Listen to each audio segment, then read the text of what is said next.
O que acontece nos gráficos de uma sequência? Bom, vamos lá. O gráfico de uma sequência, como o nosso conjunto dos números, o nosso domínio é o conjunto dos números inteiros, ele não vai ser representado por uma linha, por uma curva, como seria a função. No nosso caso, ele vai ser representado apenas pelos pontos. Então, por exemplo, a nossa sequência 1 sobre n, de n igual a 1 até infinito, para n igual a 1, a gente vai ter 1 sobre 1, que é 1. Para n igual a 2, a gente vai ter 1 meio, 1 terço, 1 quarto, 1 quinto. Percebam que são apenas os pontos. O gráfico de uma sequência é determinado apenas por estes pontos.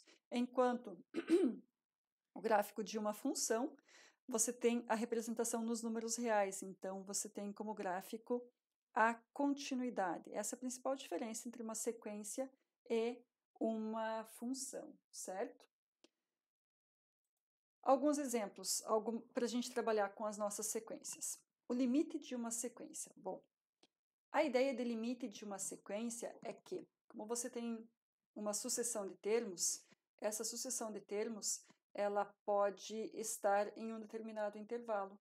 Então, esse limite de uma sequência é quando a gente analisa o termo superior e o termo inferior, o que é que está acontecendo com esses nossos termos, certo? Essa que é a nossa ideia. Por exemplo, os termos n mais 1, eles crescem sem cota. Realmente, se a gente pegar o termo n mais 1, perceba que vai dar, para n igual a 1, vai dar 2, 3, 4, 5, 6. Então, ele não tem cota superior, ele não tem limite, ele cresce infinitamente. Nosso segundo valor aqui, nossa segunda sequência, menos 1 elevado a n mais 1. Eles são termos que apenas ficam oscilando entre mais 1 e menos 1. Realmente, olha, menos 1 elevado a n mais 1. Para n igual a 1, nós temos 1. Para n igual a 2, 2 mais 1, 3, a gente tem menos 1. Vai alternar entre mais 1, menos 1, mais 1, menos 1, mais 1, menos 1, mais 1, menos 1. Então, ela é uma sequência que ela é limitada superiormente pelo 1 e inferiormente pelo menos 1. Mas isso não quer dizer que ela seja convergente, tá? Convergente não é nesse momento que a gente vai estar trabalhando, é só a limitação dela. Ela é limitada superior pelo 1 e inferiormente pelo menos 1. A outra sequência, n sobre n mais 1, aquela que nós fizemos anteriormente, e depois a gente alternou ela, bom, ela vai tender para o valor 1, porque pensa um n muito grande, vai ficar infinito dividido por infinito mais 1. Está muito perto um do outro e eles vão tender para 1 realmente. Então, esses dois termos vão estar tão próximos um do outro que vai ser praticamente igual a 1. Ou seja, essa nossa sequência ela tende para 1. Mas como é que a gente vê isso no gráfico? Bom, para 1 é 1 meio, para 2 vai ficar 2 terços, 3 quartos, 4 quintos, enfim.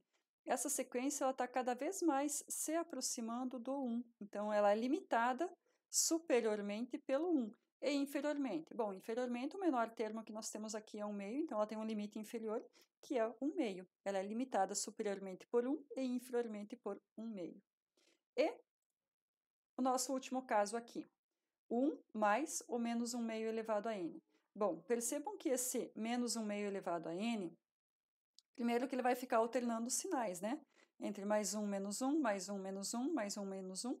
Então, ou mais 1 meio menos 1 quarto, deixa eu ver, vai ficar, para n igual a 1, vai ficar negativo. Então, vai ficar menos 1 meio mais 1 quarto, menos 1 oitavo, mais 1 sobre 16, e assim por diante. Então, nesse 1, a gente está somando ou subtraindo valores cada vez menores. Olha o que acontece com o gráfico. Primeiro, a gente subtrai 1 meio. Está aqui. Depois a gente soma 1 quarto, depois a gente subtrai 1 oitavo, soma 1 sobre 16. Ou seja, ele fica alternando entre subir e descer, e como esse 1 sobre 2 elevado a n, quando n tende para infinito, vai tender para zero, ela vai tender para o valor 1. O limite superior dela está aqui quando o n é igual a 2, e o limite inferior está aqui quando o n é igual a 1. Então, é o limite superior e o limite inferior. Mas perceba que ela não tende nem para o limite superior, nem para o limite inferior. Ela vai tender ali no meio, que vai tender para 1. Ela vai se aproximar do 1. E isso é o que a gente chama de convergência. Então, aqui a gente trabalhou com os limites de uma sequência, quando ela é limitada superior e inferiormente.